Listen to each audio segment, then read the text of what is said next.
Hi friends, কেমন আছেন? আশা করি সবাই ভালো আছেন। স্ক্রিনের উপর যে ভিডিওটি দেখলেন, এই ভিডিওটি এখন ইনস্টাগ্রামে খুবই ট্রেন্ডিং আছে। তো তোমরা কিভাবে এই ভিডিওটি খুব সহজে এবং অল্প সময়ে তৈরি করবা বা এডিটিং করবা সেটা এই ভিডিওতে দেখাবো। তো ভিডিওটি শুরু করার আগে ছোট্ট একটা রিকোয়েস্ট, ভিডিওটি শুরু থেকে শেষ অবধি দেখবেন।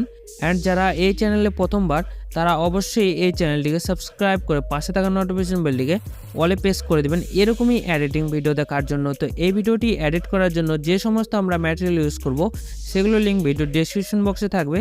এবং এই ভিডিওটি এডিট করার জন্য আমরা ইনশর্ট অ্যাপটি ব্যবহার করব। ইনশর্ট অ্যাপটি যদি আপনাদের মোবাইলে না থেকে থাকে তাহলে এই ভিডিওর ডেসক্রিপশন বক্সে লিঙ্ক থাকবে, অথবা প্লে স্টোর থেকে ডাউনলোড করে নেবেন। এবং আপনিও যদি আমার মতো ইনশর্ট অ্যাপের প্রো ভার্সন বা মোড ভার্সন ডাউনলোড করতে চান তাহলে আমাদের টেলিগ্রাম চ্যানেলের লিঙ্ক দেওয়া আছে, সেখান থেকে ডাউনলোড করে নেবেন।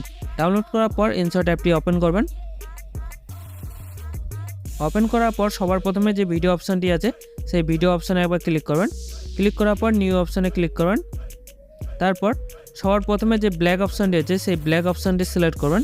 সিলেক্ট করার পর নিচে যে টিক চিহ্নটি আছে সেই টিক চিহ্নে একবার ক্লিক করবেন। ক্লিক করার পর সবার প্রথমে যে ক্যানভাস অপশানটি আছে সেই ক্যানভাস অপশানে একবার ক্লিক করবেন। ক্লিক করার পর এখান থেকে 9:16 যে টিকটক রেশিওটি আছে সেই রেশিওটি সিলেক্ট করবেন। সিলেক্ট করার পর এই টিক চিহ্নে আবার ক্লিক করুন। ক্লিক করার পর এবার ভিডিওটি আপনি কত সেকেন্ডে তৈরি করবেন তার জন্য এখানে ডিউরেশন অপশানে ক্লিক করুন। ক্লিক করার পর কলম আইকনে ক্লিক করে আপনি ভিডিওটি কত সেকেন্ডে তৈরি করবেন তারপরে এখানে লিখে নেবেন। তো আমি ভিডিওটি 17.5 সেকেন্ডে তৈরি করব, তার জন্য আমি 17.5 সেকেন্ড লিখে ওকে করব। ওকে করার পর আবার এই টিক চিহ্নে আবার ক্লিক করব। তাহলে আমার ভিডিওটি 17.5 সেকেন্ড হয়ে যাবে। হয়ে যাওয়ার পর এবার পিআইপি অপশানে আসবো। পিআইপি অপশানে ক্লিক করার পর ফটোতে আসবো। আসার পর এখান থেকে যে কোনো আপনার একটি পছন্দের ছবি সিলেক্ট করবেন। তো আমি দেখানোর জন্য যে কোনো একটি ছবি সিলেক্ট করে নিচ্ছি। সিলেক্ট করার পর এই ছবিটিকে আপনার ভিডিও শেষ অবধি করে দেওয়ার জন্য এই ছবিটি শেষে চেপে ধরবেন, অথবা শেষে ক্লিক করে ভিডিও এন্ডে ক্লিক করবেন। তাহলে এটি শেষ অবধি হয়ে যাবে। হয়ে যাওয়ার পর আবার শুরুতে চলে আসবেন। আসার পর আবার পিআইপি অপশানে ক্লিক করবেন। ক্লিক করার পর এবার ভিডিওতে আসবেন। ভিডিওতে আসার পর এই গ্রিন স্ক্রিন মোবাইল যে ভিডিওটি আছে সেই ভিডিওটি সিলেক্ট করবেন। সিলেক্ট করার পর এটিকে ফুল স্ক্রিন করার জন্য এই অপশানে একবার ক্লিক করেন, তাহলে এটি ফুল স্ক্রিন হয়ে যাবে।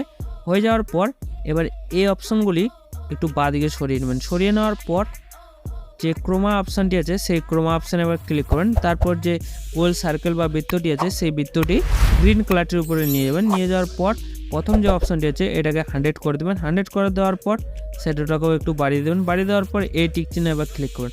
ক্লিক করার পর এবার যে আপনার ছবি লেয়ারটি আছে সেই ছবি লেয়ারটি সিলেক্ট করুন। সিলেক্ট করার পর এটাকে হাত দিয়ে এভাবে রোটেট করবেন। একটু রোটেট করার পর এভাবে যে মোবাইল স্ক্রিনটি আছে মোবাইল স্ক্রিনটির মাঝ বরাবর বসিয়ে নেবেন। তারপর আবার যে মোবাইল স্ক্রিন ভিডিওটি আছে সেই ভিডিও লেয়ারটি সিলেক্ট করবেন। সিলেক্ট করার পর এভাবে একটু অ্যাডজাস্ট করে নেবেন। অ্যাডজাস্ট করার পর তারপর আবার এই উপরে অপশানগুলি একটু শুরুতে চলে আসবেন। আসার পর আবার পিআইপি অপশানে ক্লিক করবেন।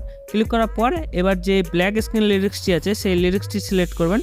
সিলেক্ট করার পর এটিকে ফুল স্ক্রিন করার জন্য এই অপশানে আবার ক্লিক করবেন। এটি একটু বড় হয়ে যাবে। হয়ে যাওয়ার পর এই অপশানগুলি আবার একটু বাঁদিকে সরিয়ে নেবেন। সরিয়ে নেওয়ার পর এবার ব্লেন্ড অপশানে ক্লিক করেন। ক্লিক করার পর এখান থেকে স্ক্রিন অপশানটি সিলেক্ট করেন। সিলেক্ট করার পর এই টিক চিহ্নে আবার ক্লিক করেন। ক্লিক করার পর এটাকে হাত দিয়ে একটু উপরে উঠিয়ে নেবেন। উঠিয়ে নেওয়ার পর একটু এগিয়ে নিয়ে যাবেন। লিরিক্সটি একটু হাত দিয়ে এভাবে বড় করে নেবেন। বড় করার পর এই টিক চিহ্নে আবার ক্লিক করবেন। তো আপনার ভিডিওটি পুরোপুরি তৈরি হয়ে যাবে। এরপরে এই ভিডিওটি একবার প্লে করে দেখিয়ে দিচ্ছি।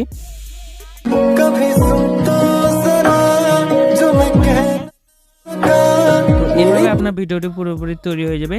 এরপরে এই ভিডিওটি আপনার গ্যালারিতে সেভ করার জন্য সেভ অপশনে ক্লিক করবেন। তারপর এখানে আবার সেভে ক্লিক করবেন। তো এখান থেকে কনভার্টিং স্টার্ট হয়ে যাবে। তো ভিডিওটি কেমন লাগলো অবশ্যই তা কমেন্ট করে জানাবেন, এবং আপনি কোথা থেকে দেখছেন সেটাও অবশ্যই কমেন্ট করে জানাবেন। তো এখান থেকে 100% কনভার্টিং হওয়ার পর এই ভিডিওটি আপনার গ্যালারিতে সেভ হয়ে যাবে।